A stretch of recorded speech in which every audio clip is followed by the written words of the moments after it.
Number 1, western Roman empire में एक ईसाई प्रीस्ट थे जिन्हें जर्मनस ऑफ ओजेर कहा जाता है। सन 430 में ईस्टर संडे के दिन जर्मनस की ईसाई सेना पर ईसाई विरोधी बारबेरियंस ने धावा बोल दिया। उस वक्त जर्मनस की सेना ने एक साथ मिलकर ऊंची आवाज में एक शब्द बोला, हालेलुया। ये आवाज सुनकर बारबेरियंस की पूरी सेना इतनी बुरी तरह डर गई कि वो बिना लड़े ही भाग गई। नंबर 2, स्पेन के बार्सिलोना में एक व्यक्ति था जिसका नाम सिएते दे सेप्टियम्ब्रे था। इस नाम का मतलब होता है 7वां सितंबर। उसका ये नाम इसलिए पड़ा क्योंकि वो 7 सितंबर 1749 को पैदा हुआ था। 1801 में वो 7 सितंबर को ही मरा। उसके बेटे का नाम भी सिएते दे सेप्टियम्ब्रे ही था क्योंकि वो 7 सितंबर 1774 को पैदा हुआ था। हैरानी की बात है कि 1826 में वो 7 सितंबर को ही मरा। उसके ग्रैंडसन का नाम भी सिएते दे सेप्टियम्ब्रे ही था। वो 7 सितंबर 1814 को पैदा हुआ था और 7 सितंबर 1862 को मरा। नंबर 3, 1914 में फर्स्ट वर्ल्ड वॉर के दौरान जर्मनी का एक जासूस पीटर कार्पिन फ्रांस की सीमा में घुस गया। फ्रांस की सीमा में घुसते ही फ्रांसीसी गुप्तचरों ने उसे पकड़ लिया। पीटर की गिरफ्तारी को छिपाकर फ्रेंच लोग उसकी तरफ से झूठी खबरें जर्मनी भेजते रहे और जर्मनी द्वारा पीटर के लिए खर्च की जो रकम भेजी जाती थी उसे फ्रेंच लोग खुद हथियाते रहे। 1917 में पीटर फ्रांसीसियों की कैद से निकल भागा। अब संयोग देखिए, जो पैसे जर्मनी की तरफ से पीटर के लिए आते थे उन्हीं पैसों से फ्रांसीसियों ने एक कार खरीदी। 1919 में उस कार से एक व्यक्ति कुचलकर मारा गया। बाद में पता चला कि वो शख्स पीटर कार्पिन ही था। नंबर 4, 1967 में ऑस्ट्रेलिया के प्राइम मिनिस्टर हैरोल्ड होल्ट अचानक गायब हो गए और आज तक उनका कुछ अता पता नहीं है। उनके गायब होने को लेकर बहुत सारी कॉन्स्पिरेसी थियरीज हैं। क्योंकि उनका कुछ पता नहीं चल पाया इसीलिए ये मान लिया गया है कि वो 1967 में ही मर गए थे। नंबर 5, 1724 में स्कॉटलैंड की मैगी डिक्सन नाम की एक औरत को फांसी की सज़ा सुनाई गई। उसका क्राइम ये था कि उसने अपने नाजायज़ बच्चे को तुरंत उसके पैदा होते ही मार दिया था। मैगी को फांसी देने के बाद जब उसे दफनाने के लिए एक कोफिन में ले जाया जा रहा था तो ये पता चला कि वो जिंदा थी।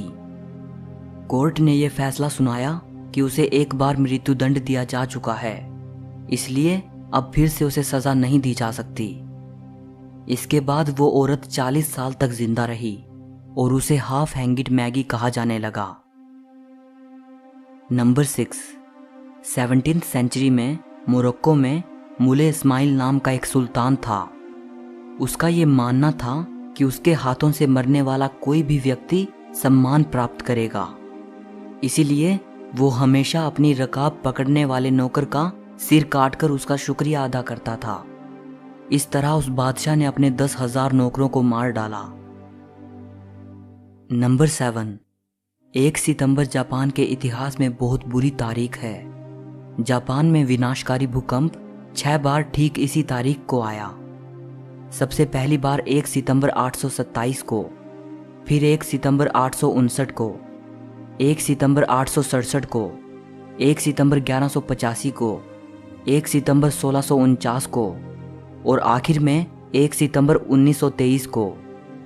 जापान में सबसे भयानक भूकंप 1 सितंबर 1923 को आया था, जिसमें टोक्यो और योकोहामा शहर तबाह हो गए।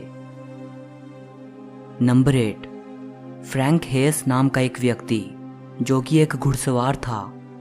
4 जून 1923 को उसने एक हॉर्स रेस में हिस्सा लिया। बदकिस्मती से फ्रैंक को रेस के दौरान हार्ट अटैक आ जाता है और रेस के बीच में ही उसकी मृत्यु हो जाती है। लेकिन हैरानी की बात है कि मरने के बाद भी वो अपने घोड़े से नीचे नहीं गिरता और उस पर बैठा हुआ ही फिनिशिंग लाइन को पार कर जाता है।